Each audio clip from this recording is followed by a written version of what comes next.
ध्यान दीजिए।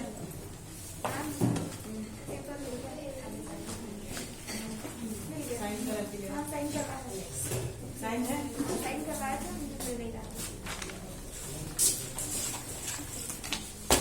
ध्यान दो। लेखक बात करते हैं, उनसे चर्चा कर रहे थे कि जो अतिथि आए थे उनसे कह रहे थे कि भाई अब हमारे पास क्या है, शब्दों का लेन देन मिट गया है।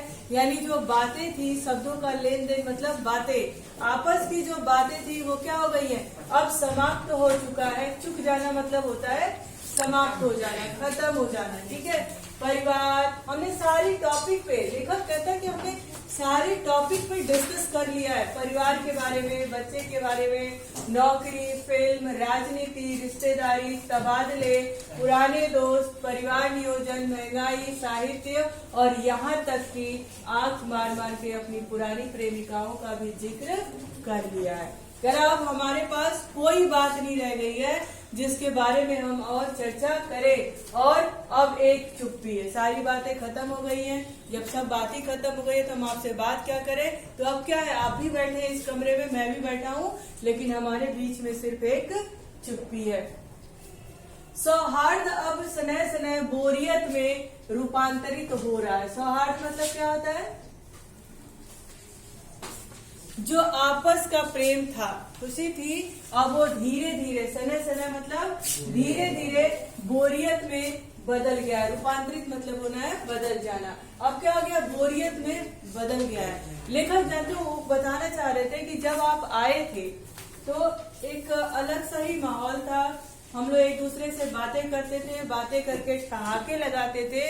अब वो सारी बातें खत्म हो गई है। अब तुमसे, अब मैं क्या हो गया हूँ, बोर हो गया हूँ। मतलब लेखक कभी उनसे, अतिथि को ये इनडायरेक्टली ये बताना चाहते थे कि अब तुम क्या करो, यहाँ से चले जाओ। अब हमारी आपस की जो दोस्ती है वो बोरियत में बदल गई है। अब तुम्हें देख करके हमें कोई खुशी नहीं होती है।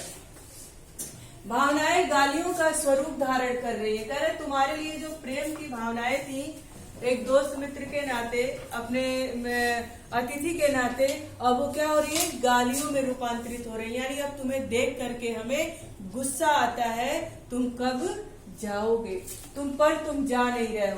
किस अदृश्य गोद से तुम्हारा व्यक्तित्व तो यहाँ चिपक गया है, मैं इस भेद को सपरिवार समझ नहीं पा रहा हूँ। लेखक कह रहा है कि न जाने कौन सी ऐसी चीज तुम्हें यहाँ पसंद आ गई है कि तुम चिपक गए हो, जाने का नाम ही नहीं ले रहे हो। हम पूरे परिवार इस बात को समझ नहीं पा रहे हैं कि कौन सा ऐसा प्यार दुलार आपको हमने दे दिया, कौन सा मान सम्मान ऐसा दे दिया कि तुम जाने का ही नाम नहीं ले रहे हो। हम पूरा परिवार इस भेद को, यानी इस बात को समझ नहीं पा रहे हैं। अगर समझ जाएंगे, ये कवि की भावनाएं है, अगर समझ जाएंगे तो दोबारा ऐसी वाली गलती किसी मेहमान के साथ नहीं करेंगे, है ना। कहे कि बार बार अब प्रश्न यही उठ रहा है कि तुम कब जाओगे अतिथि। लेखक कहता है कि अब तुम्हें देख करके अपने मन में, मेरे मन में बस एक ही सवाल उठता है कि तुम कब जाओगे, है ना। अब कोई बात नहीं हमारे पास, अब बस एक ही प्रश्न उठता है कि तुम कब जाओगे। कल पत्नी ने धीरे से पूछा कि कब तक टिकेंगे, है ना। पत्नी ने धीरे से कहा कब जाएंगे, कब तक टिके रहेंगे यहाँ पे। अरे बोलो जाए भाई, है ना। होता है ना, घर में लोग कहते हैं ना धीरे से, जब बोल नहीं पाते सामने से किसी को तो घर के परिवार के और लोगों से कहते हैं कब तक टिकिए, कब जाइए, इजाद क्या है ना। तो पत्नी ने भी यही कहा कब तक टिकेंगे ये। मैंने कंधे उचका दिए, क्योंकि उसको भी नहीं पता था कि कब तक जाएंगे ये।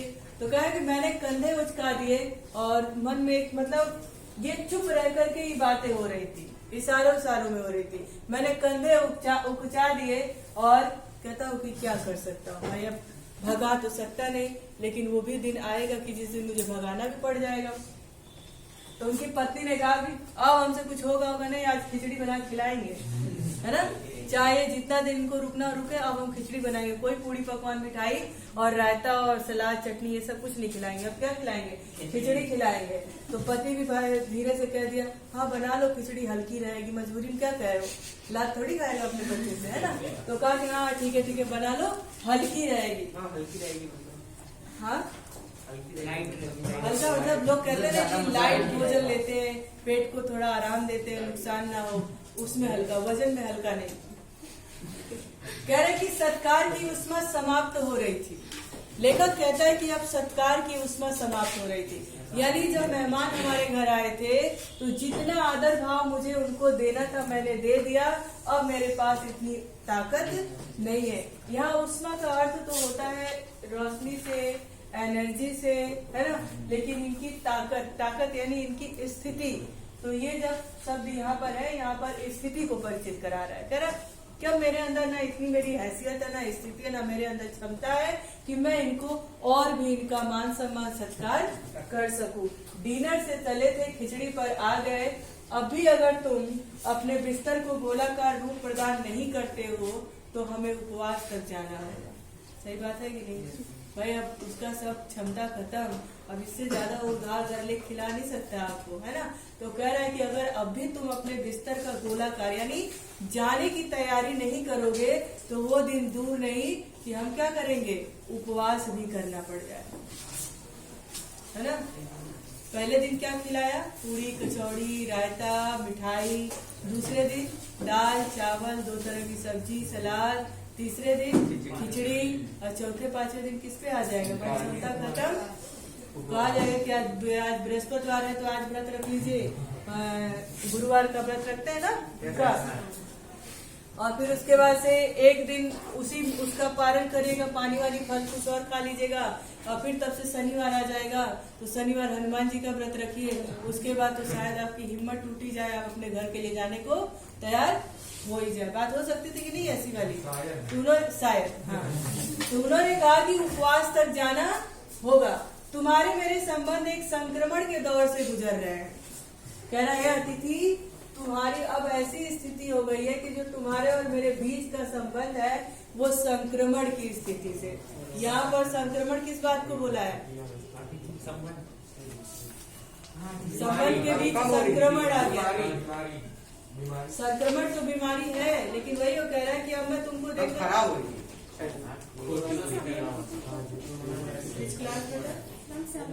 ये 9th की क्लास है, ठीक है, आप आगे चलिए।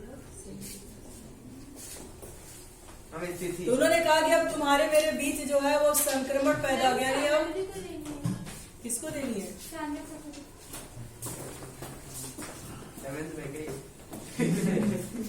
ठीक है।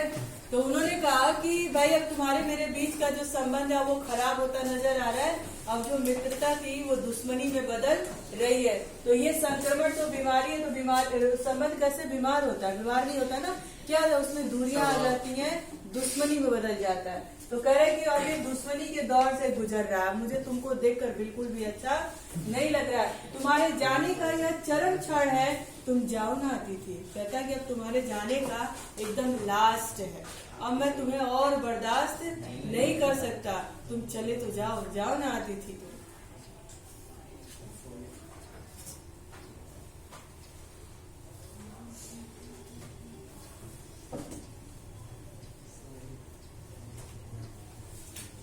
दांत तोड़ देंगे सारा, समझ लेना।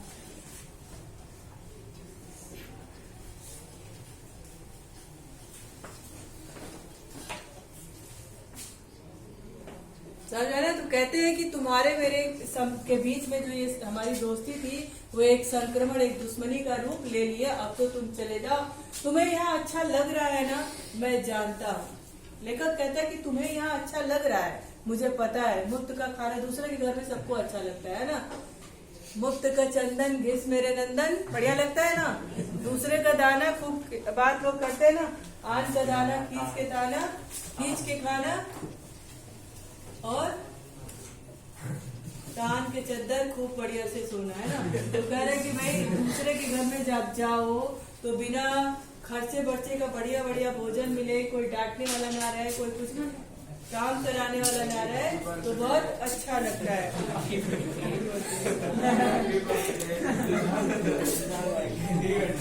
सर ना तो बहुत अच्छा लगता है। ये वीडियो बताओ अपलोड करने लायक है।